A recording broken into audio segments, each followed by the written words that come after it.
With your latest news, I'm April Cummings. 2 positives for COVID-19 from the 589 tests carried out since Friday's report. Both are travelers who tested positive as part of the routine screening program and will remain in isolation until considered recovered. The islands have now increased the number of people vaccinated for COVID-19. 56% of the estimated population has received at least one dose, and 48% have completed the 2-dose course. Police have reopened the roadways after a fatal collision involving a motorcycle and car Sunday evening along Northwest Point Road in West Bay. A 31-year-old West Bay man on a motorcycle died in the crash, and a 38-year-old man is under arrest on suspicion of causing death by careless driving and driving while impaired. If you have any information that can assist in the investigation, you're urged to call the Traffic and Roads Policing Unit. The number is 649-6254, or the Georgetown Police Station at 949-4222.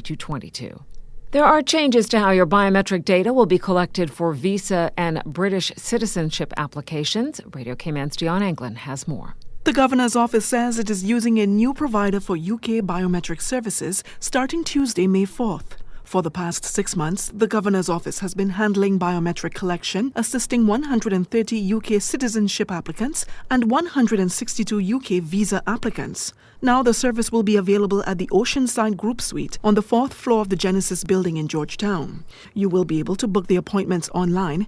If you already have a confirmed appointment with the Governor's office, you should attend the new venue of Genesis House on the day and the time you have been given, unless told otherwise by the new service provider.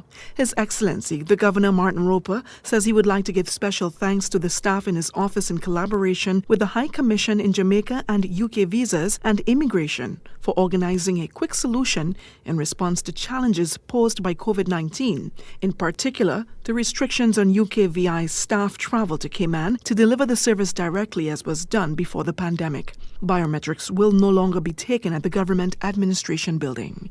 Reporting for Radio Cayman News, I'm Dion Anglin. The National Trust for the Cayman Islands expresses concern about the clearing of mangroves. Radio Cayman's Felicia Rankin-Solins has more. The National Trust shares their concerns that development projects in the Cayman Islands are not properly assessing the potential effects it could have on our island's natural environment. Catherine Childs, Education Programs Manager at the National Trust. The National Trust is supportive of responsible and sustainable development. However, all proposed development should demonstrate both clear benefits to our people and careful consideration of the very environment that is protecting our islands. Recommendations issued by groups such as the DOE, the NCC, and other experts should be followed to ensure maximum protection of these sites and to minimize the disruption of ecosystems. Mangroves provide habitats for juvenile fish and threatened species.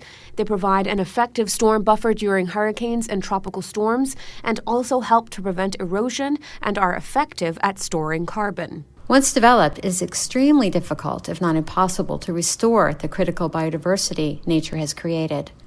Climate change is a reality for our small islands, and we can no longer ignore the protection that our environment provides to keep current and future generations safe. 72% of Grand Cayman's west side wetlands have been lost between 1976 and 2018. For Radio Cayman News, I'm Felicia Rankin-Solins. Senior Research Officer for the Department of Environment, Dr. Croy McCoy, says the long-term consequences of the deadly stony coral tissue loss disease will be felt as it relates to the public purse. With tourism being one of our major pillars, economic pillars here in the Cayman Islands, so that said, all efforts should be embraced to try and curb, halt, or stop this disease. The disease has affected more than 20 species of Grand Cayman reef-building corals, and Mr. McCoy says this has far-reaching consequences as we lose those over time. But even the fish assemblages, so it's a knockdown effect that, in the end, it has a very cumulative effect on our tourism products, so to speak. The stony coral tissue loss disease, also known as Skittle D, was first spotted in Florida in September 2014 and has since spread to several locations across the Caribbean, as far as Belize and Mexico. The DOE has implemented a national response plan for the Cayman Islands, and efforts are ongoing to come up with ways to slow its rapid progression.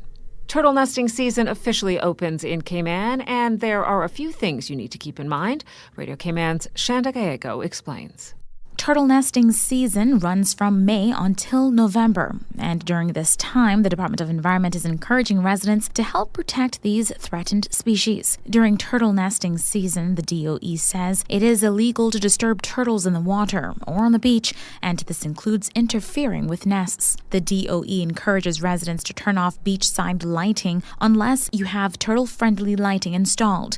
Don't use any flash photography or flashlights if you see a nesting turtle. Keep a distance of 50 feet if you see a turtle in the water or on the beach. Remove unnecessary beach chairs and tables from the beach. Stack all beach chairs at the end of the day. The DOE says if you plan on doing a bonfire, you must apply for a bonfire permit. In addition, the DOE says report any tracks to the Turtle Hotline via WhatsApp to the Turtle Hotline 938-NEST with a photo showing any landmarks and a location description. Do not rake or cover any suspected turtle activity and report any suspected illegal activity to 916-4271 or call 911.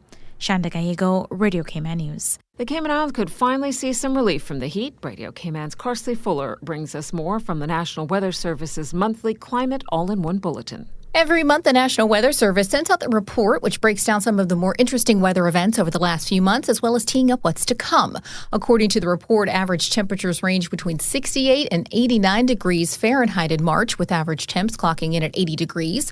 Looking ahead, the National Weather Service says between May and June, Cayman usually sees frequent and heavy showers. July will showcase the usual wet spells, but forecasters say there's also usually a midsummer dry spot that month.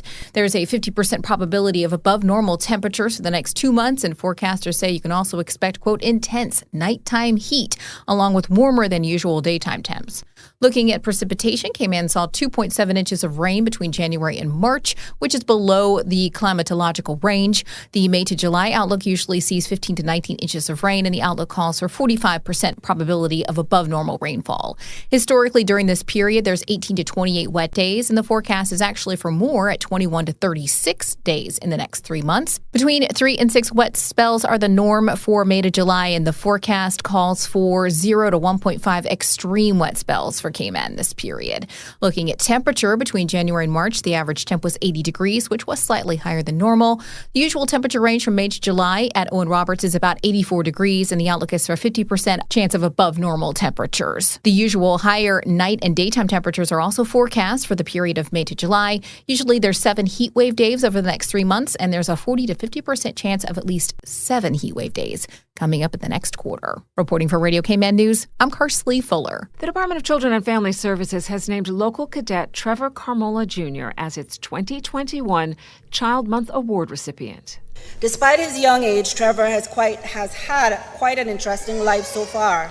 He survived a serious bout of meningitis at 9 years old, and having made a full recovery, he dedicated his life to the Lord and was baptized following his release from the hospital. Trevor acknowledged that the Lord healed him and that he had many more things to do in his life. During Sunday's kickoff service for Child Month, DCFS Director Paulinda Mendoza-Williams noted that at 11 years old, Trevor is the youngest recipient of the Proud of Them Award, the Commandant Award for Most Outstanding Overall Recruit, and the Most Outstanding Clifton Hunter School Recruit.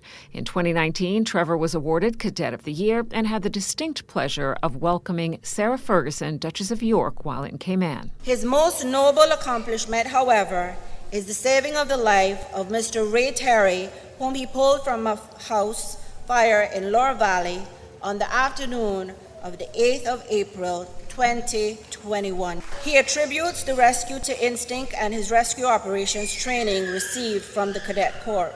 More than 20 interactive events are being planned for children of all ages across all 3 islands for Child Month, including a youth game night, a teen panel on Radio Cayman, a Talent Under the Stars event at Pedro Castle, and a family fun day at the Turtle Center. To learn more about May's Child Month events, visit the DCFS Facebook page or call them at 949-0290. That is your latest local news from Radio Cayman's newsroom. I'm April Cummings.